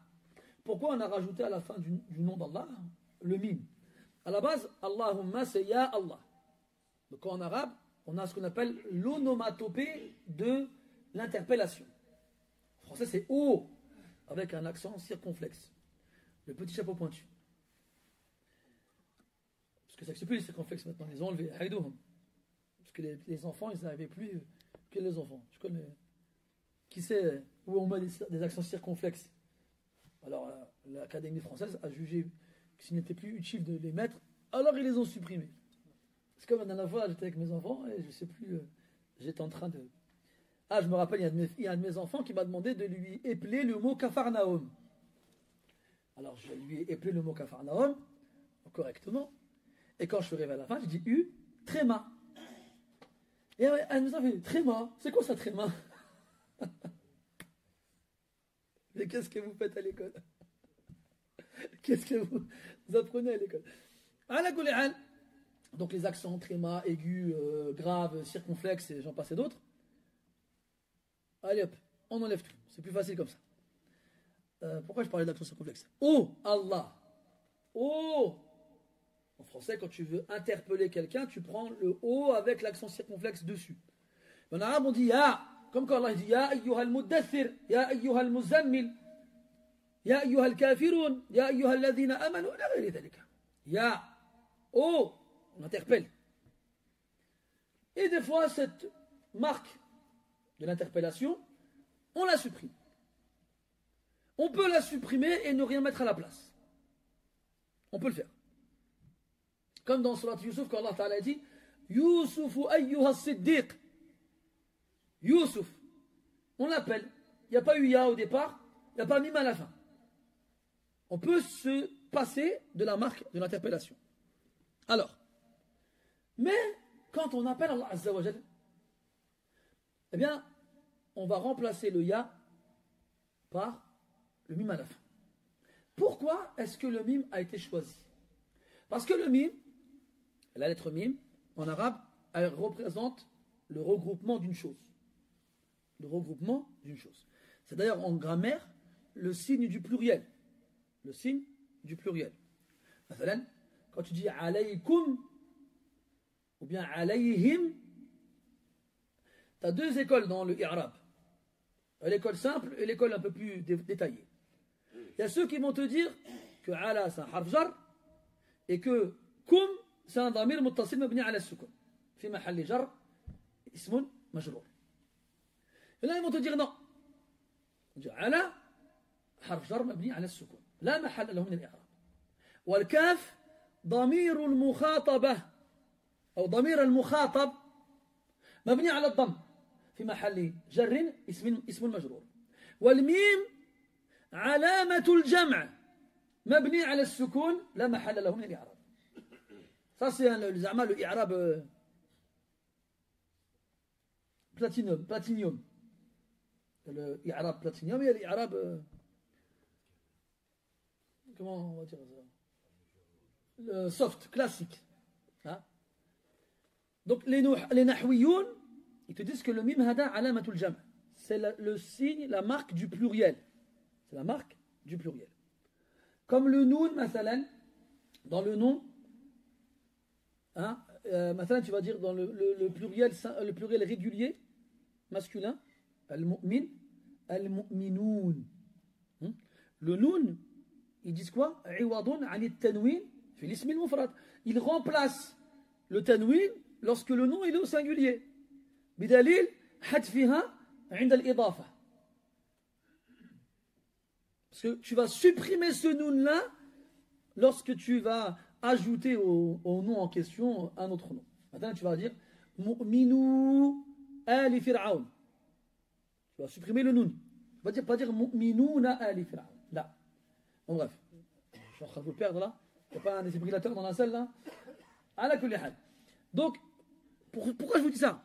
Je ne suis pas en train de vouloir vous apprendre le nahw, mais juste pour que vous sachiez que chaque lettre, dans les mots qu'on rajoute ou qu'on enlève, elle a une importance. Et elle va jouer un rôle dans le sens du mot. Allahumma, le mim, donc là bien entendu, il ne marque pas le pluriel. Mais il symbolise le regroupement. Mais le regroupement de quoi? Le regroupement de ton cœur lorsque tu t'adresses à Allah subhanahu wa ta'ala. Ton cœur entièrement doit ne former qu'un tout, qu'une seule partie, et donc tu dois en exclure et en extraire et en évacuer tout ce qui te perturberait, tout ce qui t'éloignerait d'Allah quand tu lui demandes une chose. On a déjà donné l'exemple plusieurs fois. Là, je m'adresse au papa. Tu as des enfants petits, ils veulent quelque chose beaucoup. Quand les enfants ils sont petits, il y a deux écoles. Il y a celui qui veut quelque chose et qui te fait comprendre qu'il ne lâchera pas l'affaire si jamais tu ne lui donnes pas. Il est là, au début, il te demande gentiment, après, il t'attrape les vêtements, après, il commence à crier, et puis il insiste et il répète, puis à la fin, il se met à pleurer, il se jette par terre. Comme on a déjà vu des enfants dans les supermarchés en train de se rouler par terre parce qu'ils veulent un paquet de chips. Et il ne lâchera pas l'affaire tant que son père n'a pas cédé. Et généralement, quand le papa il finit par céder, il y a deux écoles aussi. Donc il y a le old school, l'ancienne école. Donc, quand il cède, tu te prends une claque dans la bouche. Et il y a le new school, hein, la nouvelle école. Allez, tiens, qu'est-ce que tu veux? Au début, tu fais peur sévère. Non. Tu vas faire le papa, tu vas dire quoi? C'est maintenant l'heure du dîner, tu n'auras pas de moment avant le dîner.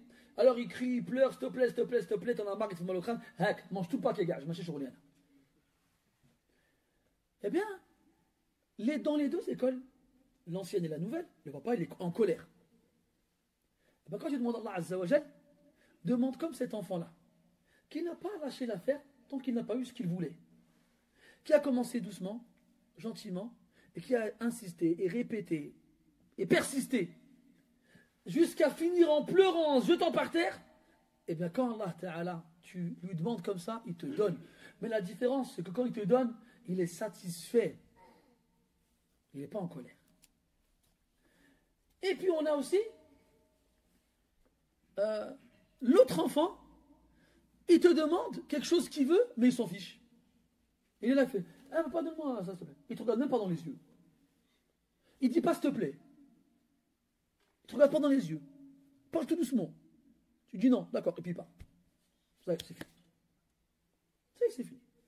Et puis même Hatta, s'il insiste, tu sais, il est mal poli, il n'est pas respectueux, il te regarde pas dans les yeux, il te demande pas gentiment, tu lui dis non, je te donne pas.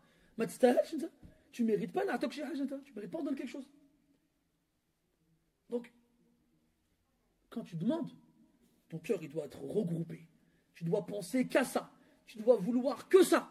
Tu dois être ferme dans ta demande, dans ta conviction, et tu ne dois adresser ta demande qu'à Allah subhanahu wa ta'ala et à personne d'autre. Parce que, quand tu veux un vélo, mathalan, t'es petit, alors ton père, là je veux un vélo. Tu dis quoi là? Je veux un vélo. Moi je suis un caissier à Carrefour ou quoi? C'est là, je m'arnaque. T'as pas aimé comment il t'a demandé, tu l'envoies balader. Alors toi, tu dis quoi? Bon, mon père il m'a dit non, je vais me débrouiller autrement. Tu cherches dans ton placard, je sais pas, t'as une paire de baskets que tu mets plus, ou bien un jeu auquel tu joues plus, ou bien, je sais pas, un ballon que tu avais acheté pour jouer au basket, mais comme je sais pas jouer au basket, finalement, je t'en ai jamais servi. Tu vas sur le bon coin, échange, paire de baskets contre vélo, ou bien jeu vidéo contre vélo, ou bien ballon tout neuf, jamais utilisé contre vélo. Donc tu vas chercher un autre moyen d'obtenir ce que tu n'as pas réussi à avoir de la part de ton père, quand tu lui demandes à lui. Ça veut dire que ton cœur, il n'est pas regroupé entièrement. Il est regroupé dans la demande, mais pas concernant celui à qui tu demandes. Quand tu fais dua, quand tu demandes à Allah Azza wa Jal, ton cœur, il doit être aussi regroupé dans ce que tu veux que dans celui à qui tu demandes. C'est pour ça qu'on dit Allahumma. Et qu'on a choisi le mime. Tu as vu, subhanallah, tout ce qu'on va déduire comme sens juste avec le mime. Il y a un cheikh, il a fait un dars qui dure plus d'une heure sur le kaf de Iyaka na'budu. غير الكاف تاع إياك نعبد حدث فيها أكثر من ساعة. التي سأحدثكم اليوم عن حرف واحد. تعجبت. Qu'est-ce qu'il va nous dire? De quoi? Quel harf il va nous parler? Le kaf de إياك نعبد. La ilaha illallah. Et encore, ils l'ont arrêté. Hein. Il aurait pu continuer longtemps encore. أبو عبيدة المحرزي ولا المحرزي ما ناقش من مراكش الذين يعرفون مراكش وما زال حيا ما تمشوا عنده تلقاو ان شاء الله تعالى حفظه الله ورعاه. الشاهد سي كو العلماء العارفون الربانيون ils te décortiquent, ils te développent des maani, des sens dans un seul harf, une seule lettre qui لم تخطر على بال, qui te viendrait jamais à l'esprit. Allahumma. Et il y a la shita, Allahumma. Il y a le tafkhim. Allahumma. C'est comme dans certaines qira'at, dans surat al-Fath. وَمَنْ أَوْفَى بِمَا عَاهَدَ عَلَيْهُ اللَّهِ. Il y a une dhamma sur le ha. En hafs. Chez Warsh, عليه الله. En hafs, عليه الله. Alors que dans la loura, le dialecte arabe, dans qira'at hafs an asim, c'est بناء الضمير على الكسر عليه عليهم. Il existe des qira'at comme la qira'a de Khalad et de Khalaf عن Hamza où la dhamma elle est daima عليهم عليه dans tout le Coran. اهدنا الصراط المستقيم صراط الذين أنعمت عليهم غير المغضوب عليهم ولا الضالين. Dans tout le Coran c'est عليهم et c'est عليه dans tout le Coran. Mais chez Hafs dans tout le Coran c'est عليه et عليهم. Pourquoi dans le Fath, il a dit subhanahu wa ta'ala وَمَنْ أَوْفَى بِمَا عَاهَدَ عَلَيْهُ اللَّهِ. علاش؟ قالوا ليبقى اسم الله مفخما في هذا الموطن. Pour le tafkhim. Bon, le tafkhim, comment on va expliquer ça en français? C'est l'emphatique, comment on dit? L'emphatisation, barakallahu fik. C'est quand tu fais un A lourd, grave. A. On ne dit pas Allah, on dit Allah. Tu remplis ta bouche avec la fatha. Allah. Et c'était pour que le nom d'Allah Ta'ala il reste mufakham, gros aussi. Parce que quand il est précédé par une kasra, alors on fait le tarqiq. Tu dis alhamdulillah, tu dis pas alhamdulillah. Alhamdulillah. Tu dis pas Allah, tu dis Allah. Donc soit hamzatul wasl, il n'y a rien qui vient avant, tu mettras une fatha. Allah. Soit il y a une dhamma avant, tu diras, comme ici, alayhullah. Soit il y a une kasra, alors ce sera tarqiq. Alayhillah. الشاهد c'est comme aussi مثلا dans والشيء بالشيء يذكر dans le Furqan. Tout à l'heure on a lu le verset de le Furqan. والذين لا يدعون مع الله إلها آخر. Puis il dit un peu plus tard, un peu après, ويخلد فيه مهانا. فيه il y a un mad. On a fait la kubra en hafs. On n'a pas en warsh ce mad là. Donc ça tu diras ويخلد فيه avec un mad pour le ha muhana ou bien sans le mad dans l'autre lecture ويخلد فيه muhana. Pourquoi ils se rajoutent un mad? Pourquoi? Pour indiquer la longueur du khouloud du séjour en enfer. Ça c'est des isharat dans des harakat et des moudoud. فكيف بمعاني الكلمات. Ça ce ne sont que des allusions dans quelques voyelles courtes ou longues. Qu'est-ce qu'on doit dire alors des sens des mots choisis? Là tu comprends pourquoi le Coran c'est une source intarissable de miracles dans chaque, pas seulement dans chaque mot mais dans chaque lettre et dans chaque voyelle pour celui qui sait les décortiquer. طيب. Donc Allahumma inni as'aluka as-sihha. As-sihha c'est marouf. C'est même en maghrébin, en dialectal, en arabe dialectal, on dit as-sihha. Hein? Sahha, ou bien Allah ya'tik sahha. Dans tout le Maghreb on dit sahha. La santé. Sahtek. Tu as mangé, tu as bu, tu t'es acheté des vêtements, sahtek. À ta santé en bon français. Je me demande si ça ne vient pas de là.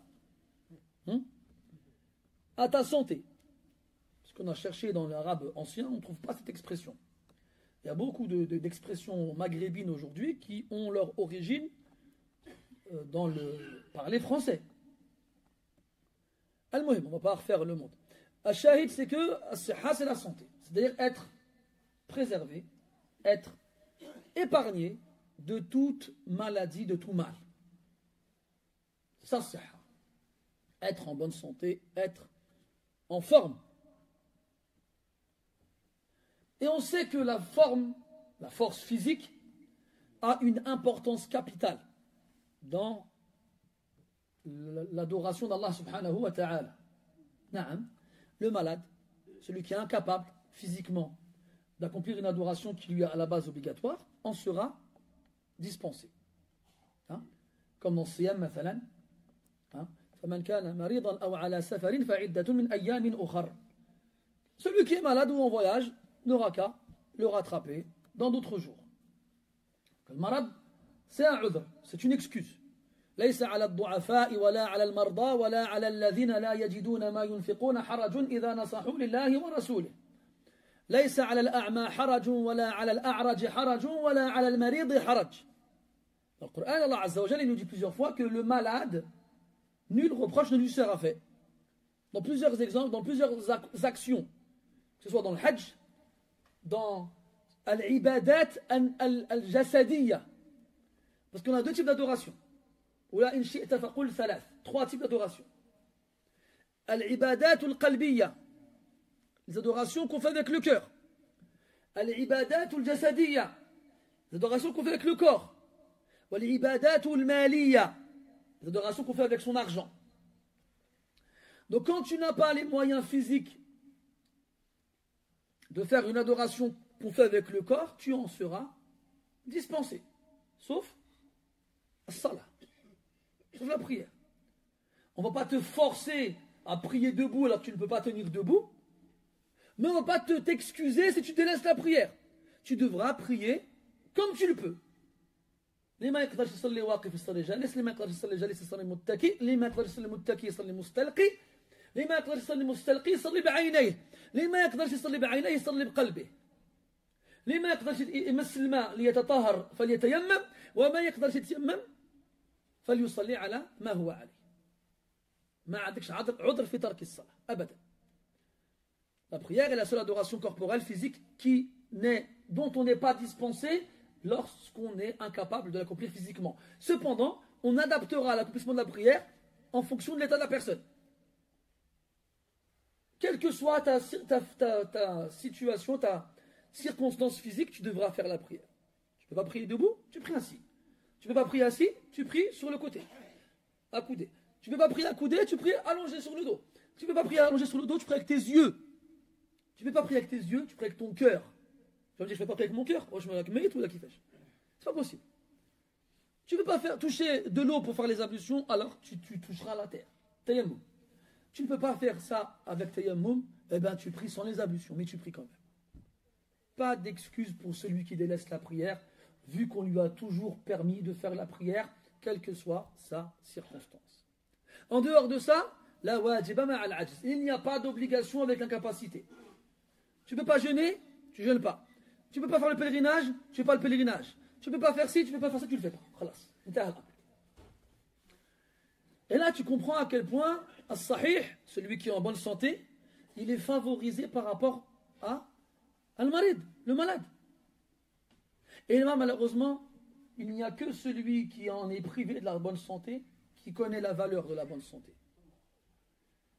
C'est pour ça qu'il nous a dit, sallallahu alayhi wa sallam, profitez de la bonne santé avant la maladie.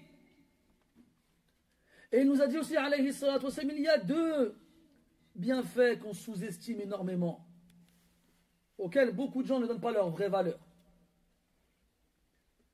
Et parmi ces deux bienfaits-là, la bonne santé, as-sihha. Comme les pauvres, pieux, regrettent de ne pas avoir de l'argent pour le dépenser fi sabilillah, eh bien, les personnes malades, pieuses, regrettent de ne pas être en bonne santé pour faire la prière, pour faire les adorations qu'ils ne peuvent pas faire. C'est pour ça que quand on est jeune, en bonne santé, il faut se profiter de cette force de la jeunesse pour faire le maximum de bonnes actions. C'est l'axe. Nous on se dit quoi?